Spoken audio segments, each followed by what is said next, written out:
बोलिए सदगुरुदेव की जय। साहेब। आज तक संसार के जितने भी महापुरुष तत्वज्ञानी हुए, सबने शरीर की अधमता पर बोला है और सबसे बेहतरीन इसका निरूपण साहब ने किया है। देह धरे का दंड है, भुगतत है सबको।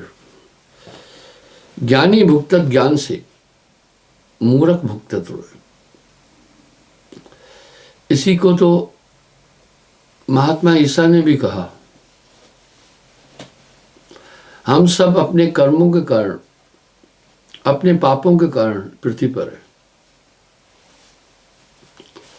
साहब ने इस शब्द को बड़े सुंदर अलंकार से अलंकृत किया। देह धरे का दंड है, भुगतत है सब कोय। देह धरे का दंड है, भुगतत है सब कोय। ज्ञानी भुगतत ज्ञान से, मूर्ख भुगतत रोए। मुमुक्षुओं, मैं आपसे ये कहना चाहता हूं, इस तथ्य पर थोड़ा गहन चिंतन कीजिए। संसार में जन्म लेना ही दुख के महासागर में पड़ना है। हाँ, संसार में जन्म लेना ही साहब की वाणी बोल रही। जन्म शोक का सागर और भय का पहाड़ है, जन्म ही अनेक कर्मों का घर है। पातक की खान और काल के दुख देने का स्थान है। जन्म कुविद्या का फल है, लोभ का कमल और ज्ञान का आवरण है। जन्म ही जीवन का बंधन, मृत्यु का कारण, अंत जंजालों का मूल है।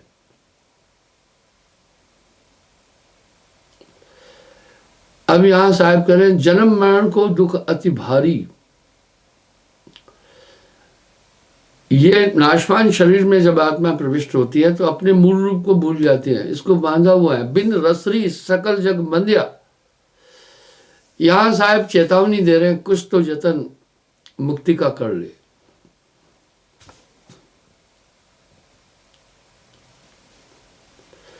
जन्म ही साचे सुख का छल है, चिंता का जंगल है और वासनाओं का विस्तार है। जीव की मिथ्या दशा कल्पना का भंडार और ममता रूपी डंकनी का वो लीला स्थान जन्म ही है।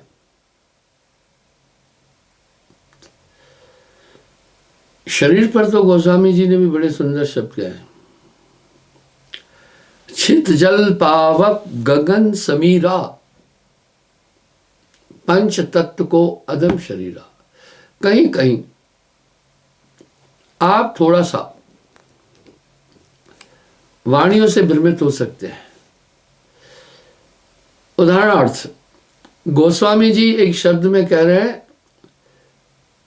छितजल पावक गगन समीरा, पंच तत्व को अदम शरीरा, अदम शरीर। और एक जगह क्या कह रहे हैं, सुर दुर्लभ मानव तन पाया,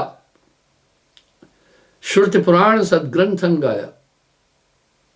साधन धाम मोक्ष कर द्वारा, जे न पाए परलोक सवारा। अब यहां आप विचार करें, अगर शरीर के सौंदर्य की तरफ आप चिंतन करें तो सच में कहत कबीर सुनो भाई साधो, रुई लपेटी आ गए, ये सुंदर नहीं है।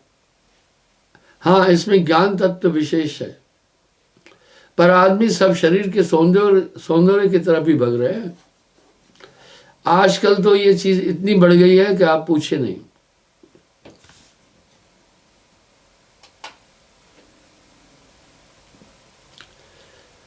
जीव की मिथ्या दशा, कल्पना का भंडार और ममता रूपी डंकनी का लीला स्थान जन्म ही है। इस पर साहब ने न जाने कितने शब्द लिखे। तन धर सुखिया कोई न देखा, जो देखा वो दुखिया। बस शरीर को धारण करके मोक्ष का जतन करना होगा। देह धरे का दंड है, भुगतत है सबको। ज्ञानी भुगतत ज्ञान से, मूर्ख भुगतत रोए।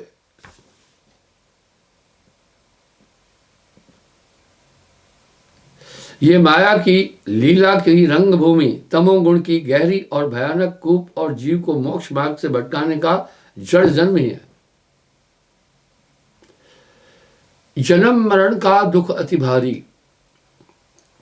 आदमी इस दुख को ठीक से नहीं समझ पा रहा है। साहब ने इस दुख का विस्तार पूर्वक वर्णन किया है।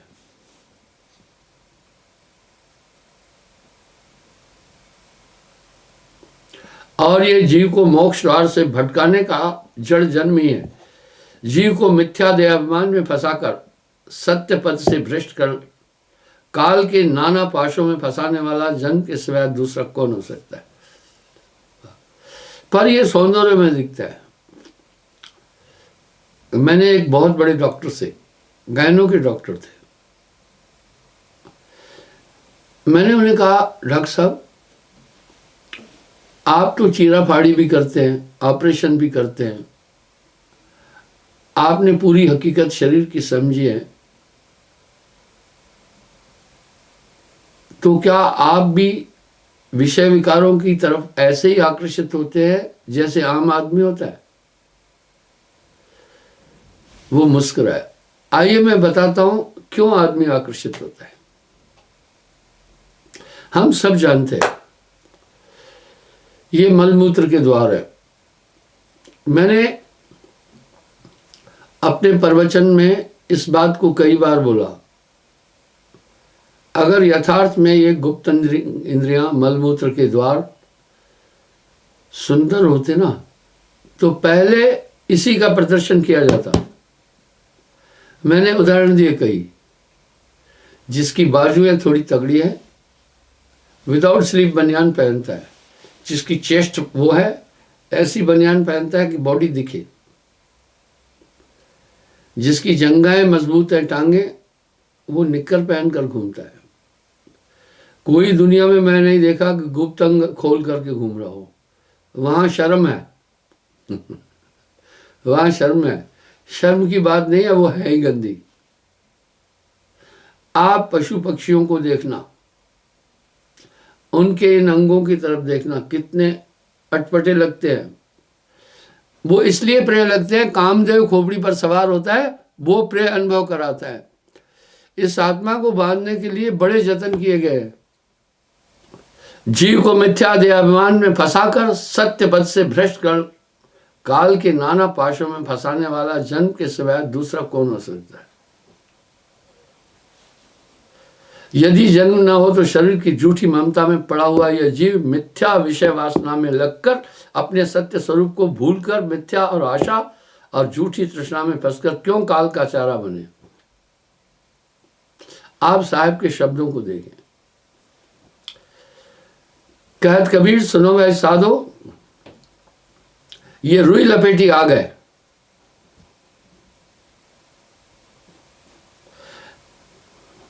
यदि जीव शरीर के साथ संबंध न होता तो इस नाना प्रकार की विपत्तियां और संकट में पड़कर दुख उठाने की क्या आवश्यकता थी। यह संसार फूल सेमर का, यह संसार फूल सेमर का चोंच लगे पछताना है। यह संसार झाड़ और झंखड़ उलझ पुलझ मर जाना है। यह संसार नाव कागज की बूंद पड़े गल जाना है। साहब ने संसार की असारता का निरूपण बेहद उचित और सुसज्जित वाणी से किया है। इतना बेहतर कोई व्याख्या नहीं दिया है।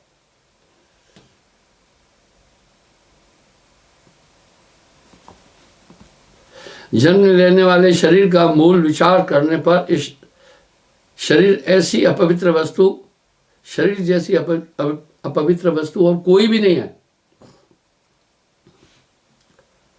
रजो दर्शन वाली स्त्री के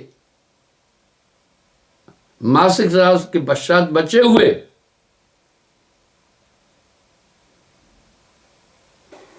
रजो दर्शन वाली स्त्री के मासिक स्राव से निकले हुए रक्त के बचे हुए अंग, वाह, वो बड़ा दुर्गंध युक्त होता है। उसका बचा हुआ जो कुछ अंश है,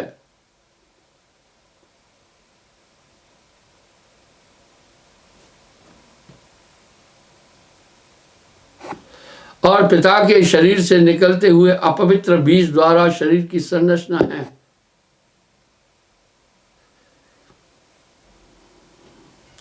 जसो करवा तस निकले टूटी। जब ऐसी अपवित्र वस्तुओं के संयोग से ये शरीर बना है, तब इसमें पवित्रता का कहां पता है। जिसको दूध नहीं हजम होता है, दूध से बनी सब चीजें वो भी हजम नहीं होगी, वो नहीं खाएगा उनको। इसी प्रकार से ये शरीर विषय विकार से बना अपवित्र वस्तु से सभी तरफ से गंदगी निकलती है। वो गंदगी निकलती है कि असहनीय है।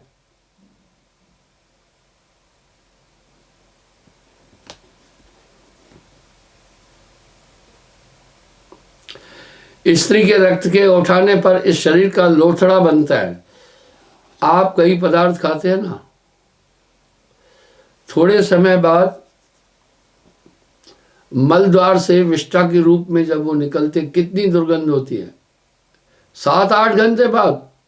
यहां साहब यही कह रहे हैं, वहां वो नारी का रक्त ओढ़ता है गर्भ द्वार में।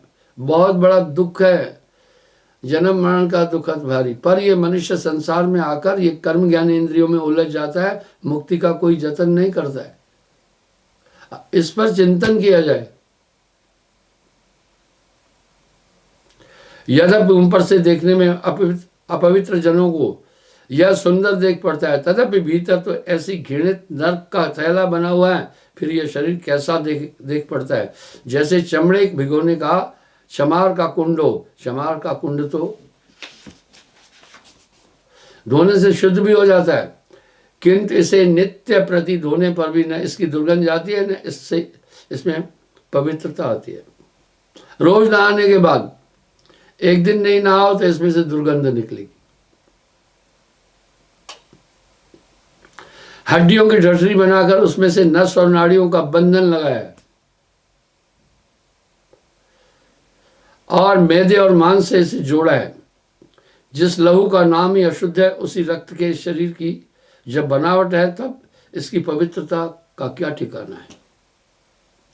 आप नहीं देखते हैं, थोड़ा सा कोई चीज पक गई तो मवाद निकलती है। मूत्र द्वार से जो पेशाब निकलता है, आप उसको देखें। बाजे लोगों के पेशाब में इतनी भयंकर बदबू होती है कि पूछो मत। मुख से जो थूक आदि बमन होती है, आप उसको देखें। नासिका से नाक निकलती है, अगर थोड़ा सा हिस्सा रह जाए।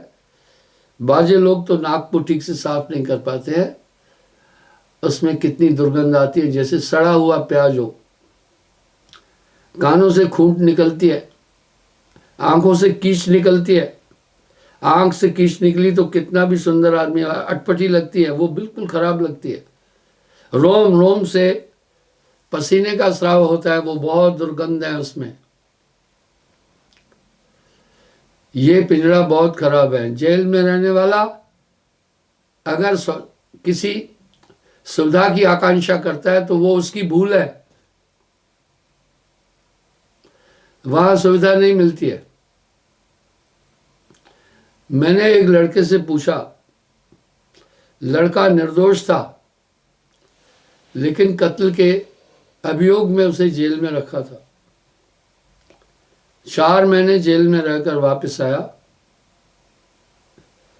मैं जानता था कातिल और था कोई, मुझे ये पता था। जेल का हाल पूछा,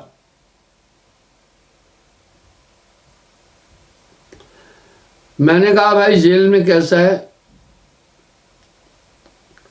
बोला गुरुजी नहीं पूछो तो ठीक ही है। बोला रोटी ऐसी होती है, उसने बोला अगर यूं पकड़ो तो आधी हाथ में रहेगी, आधी नीचे गिर जाएगी। वाह, आगे मैं क्या बताऊं। उठते गाली बैठते गाली। अगर आपने ऐतराज किया कि भोजन कैसा है तो 50 गालियां देने के बाद कहते हैं तू यहाँ नमाज आया हुआ है, अपराध करके ही तो तू आया है। और लात और मुक्के से काम होता है वहां पर।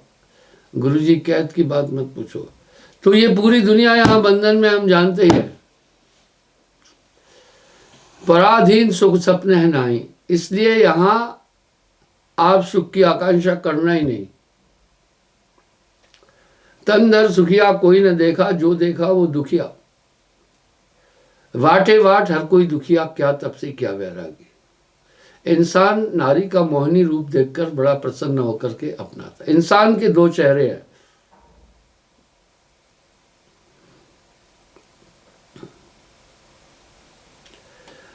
वो फिल्मी दुनिया वाले गीत बनाए, क्या मिली है ऐसे लोगों से जिनकी फितरत छिपी रहे, नकली चेहरा सामने आए, असली सीरत छिपी रहे। तो इस तरह इंसान का एक नेचर है, वो पहले अपने गुण को दिखाता है। इसलिए आदमी ठीक से नहीं समझ पा करके बाद में फंस जाता है, तो वही रंग रूप फिर विष की तरह लगता है। प्राचीन काल में बहुत अच्छा नियम था, वांशिक परंपरा के द्वारा विवाह होता था। आजकल सौंदर्य के द्वारा होता है। अब यहां साहब सतर्क और होशियार करके कह रहे हैं, कहत कबीर सुनो भाई साधो, रुई लपेटी आ गए। कह रहे ये रुई लपेटी आ गए। तो बंधुओं, इस प्रकार से अनेक समय तक प्रार्थना करते करते प्रभु की कृपा से समय पूरा होने पर माता के पेट से में पीड़ा आरंभ होती है। उस समय में मुंह, नाक और मस्तिष्क जो श्वास के मार्ग है, मांस के टुकड़ों से एकदम बंद हो जाते हैं।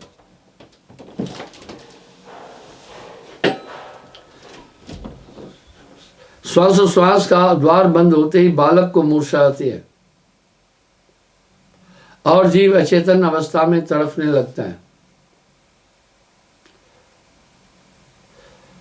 तड़फने में यदि शरीर आड़ा टेढ़ा हुआ तब बाहर वाले लोग गर्भ को काटकर निकालने की सम्मत देते हैं, सर्जरी डिलीवरी। यदि किसी युक्ति से ठीक हुआ तो हुआ, नहीं तो हाथ डालकर बालक का कोई अंग हाथ आया उसी को काटना आरंभ करते हैं। क्रमशः काट कर उसे बाहर निकालते हैं। बहुत बार ऐसा होता है कि स्वयं बालक तो मरता ही है, साथ साथ माता के प्राण का भी नाश कर देता है। यदि पूर्व पुण्य की सहायता से शरीर सीधा ही बाहर निकला तब प्रथम सिर बाहर आता है। मार्ग छोटा होने से दाई सिर को पकड़कर बलपूर्वक बाहर खींचती है। इसमें भी कभी कभी ऐसा होता है कि सिर बाहर निकला और धड़ उसमें ही अटक जाता है। उस दशा में बालक की मृत्यु होती है। Very critical. आपको याद होगा, मैंने बताया था बालक को जन्म लेते मैंने देखा था, छोटा था।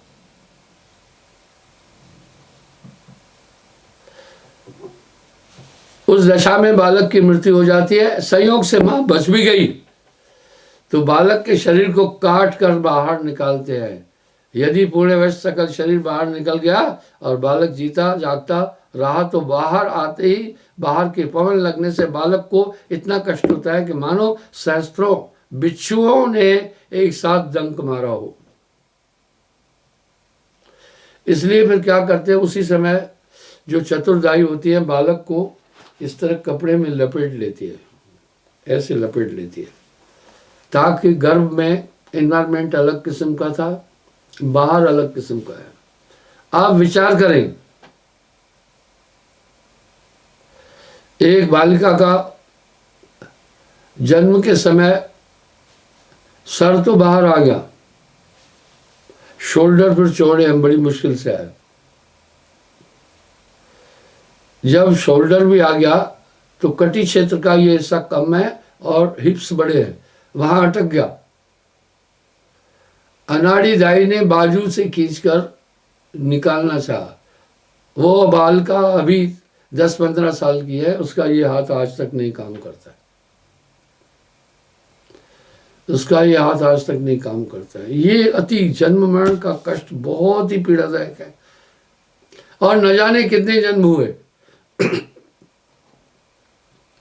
शास्त्रानुकूल ये आत्मा 84 लाख योनियों को भोगने के बाद मानव तन की प्राप्ति करती है, और संसार में आकर ये क्या कर रहा है? कुछ भी तो नहीं, अपने मुक्ति का यत्न नहीं करता है। बाहरी दुनिया में जब आता है, जो अपने पित्र आदि माता भाई बंधुओं को क्रियाएं करते देखता है, वही सीखता है। मोक्ष के लिए तो कुछ सीख ही नहीं रहा है। प्राचीन काल में अच्छी प्रथा थी, कथाएं होती थी, सत्संग होते थे, सम्मेलन होते थे, गोष्ठियां होती थी, वो सब बंद है आजकल। नेटवर्क, बस स्मार्टफोन है, छोटे छोटे बच्चे उसको लेकर घूमते रहते हैं। हमारे टाइम पर बच्चे तंदुरुस्त थे, खेलते कूदते थे और बाहर मिट्टी में खेलते रहते थे। अभी बच्चे बस मोबाइल में खेलते रहते हैं। आप स्कूलों में जाकर देखना, बहुत प्रतिशत बच्चे चश्मा लगाते हैं। आपको मैं उदाहरण देता हूँ, मेरे गांव में मिडिल स्कूल था, हाई स्कूल हमारा वहाँ से 4-5 किलोमीटर दूर था, वहाँ पढ़ने को जाना पड़ता था। तो उस मिडिल स्कूल में इर्द गिर्द के कई गांव के बच्चे पढ़ने के लिए आते थे। एक भी बच्चे को मैंने चश्मा नहीं देखा था, एक को भी। हमें जागने की ज़रूरत है, हमें सोचने की ज़रूरत है, हमें समझने की ज़रूरत है। एक भी बच्चा चश्मा नहीं पहना था। आप विद्यालयों में जाकर देखें, आपको बहुत प्रतिशत बच्चे चश्मा पहने हुए मिलेंगे। मैं एक उदाहरण देता हूँ, मेरे पास एक चश्मा है। उस चश्मे से लाइट की रेज आंखों पर असर नहीं करती है। जिस आदमी ने मुझे वो चश्मा दिया, बोला गुरुजी आपकी एज है अभी, तो आप गाड़ियों में भी सफ़र करते हैं, आप ये चश्मा लो। मैं बोला इसकी खूबी क्या है? उसने कहा गुरुदेव, उसने टार्च लगाकर मेरे मुंह में टार्च कंसंट्रेट की। बोला गुरुजी कैसा लगा? मैंने कहा टार्च की रोशनी मेरी आंख को इरिटेट नहीं कर पाई। बोला यही खूबी है। ये एक लड़का मेरे प्रोग्राम की रिकॉर्डिंग करता है, यंग है, अजय, और एडिटिंग भी करता है। तो इसको काफ़ी कंसंट्रेट होना पड़ता है कंप्यूटर पर। वो ये चश्मा है। मुझे कहा गुरुजी ये तो आपको मिल जाएंगे हर जगह। उसने मुझे चश्मा पहनाया, फिर टार्च लगाकर दिखाया, और सही में मुझे टार्च की रोशनी इरिटेट नहीं कर पाई। तो ये लड़का जो अभी मेरा प्रोग्राम रिकॉर्डिंग करता है, एडिटिंग करता है, काफ़ी टाइम लगता है, मैं इसको एक राय देता हूँ कि ये चश्मा पहन के किया कर। अभी तुम युवा हो, तुम्हें नहीं पता चल रहा है। पता है पहला दुनिया का देश है जापान, जो कलर टीवी को रिमूव कर रहा है। मैं अपना हाल बताता हूँ, कभी कभी विदाउट चश्मे के अगर मैं अपना प्रोग्राम देखता हूँ तो उठने के बाद मुझे थोड़ा धुंध लगती है। ये असर अभी नहीं दिखेगा। मैं लोगों को एक राय देता हूँ, आप न्यूट्रिशनल डाइट लो, ये पहले से ही संभलो, बुढ़ापे में नहीं संभला जाएगा। युवा अवस्था से ही शरीर की मेंटेनेंस का ध्यान दो, और कंप्लीट डाइट लो। शरीर के लिए अच्छी खुराक की जरूरत पड़ेगी। अगर आपने जवानी में लापरवाही की तो आपका बुढ़ापा रोग युक्त और बहुत पीड़ादायक होगा। गाड़ी तेल के बिना नहीं चलती है, शरीर डाइट के बिना नहीं चलेगा। अगर आपको भोजन खाने की इच्छा नहीं होती है तो टुकड़ों में 5 बार खाओ। अगर एक साथ आपका इम्यून सिस्टम इतना मजबूत नहीं है तो टुकड़ों में खाओ। तो बंधुओं, लेकिन अगर युवावस्था में आप रात्रि का भोजन नहीं खा रहे हैं, एक टाइम खा रहे हैं, तो आपकी सेहत के लिए बहुत बैड सिग्नल है ये। मैं खुद भोजन टुकड़ों में खाता हूँ, ध्यान रखता हूँ इस शरीर का। ये नहीं कि सिंगार बिंगार करूँ, लाली पाउडर लगाऊँ। कभी मैंने वेनिशिंग आइटम का इस्तेमाल नहीं किया। मैं अपनी उम्र में पाउडर लगाया ही नहीं हूँ। मैं लोगों को राय देता हूँ, अंदर अच्छी डाइट खाओ, बाहर निकल आएगी खुद, वो दिखाई देगी। तो सुबह मैं 8 बजे काफ़ी हेल्दी नाश्ता लेता हूँ। एक पराठा, कॉर्नफ्लेक्स और करीब ½ लीटर मिल्क, जिसमें थोड़े से ड्राई फ्रूट भी होते हैं, और 11 बजे के आसपास मैं फलों का सेवन करता हूँ। फल सुबह खाना है, रात को नहीं खाना चाहिए। हमारी पाचन क्रिया रात्रि में अलग हो जाती है। मैं अपने पॉइंट पर आऊँगा। और फिर 1 बजे भोजन लेना है। 3 बजे फिर मैं ½ लीटर मिल्क ले लेता हूँ। 5 बजे फिर मैं स्नैक्स, थोड़ा सा नाश्ता लेता हूँ। देखो, कम कम करके लो ना, एक साथ मत खाओ ना। और 8:30 9 बजे के आसपास मैं भोजन लेता हूँ।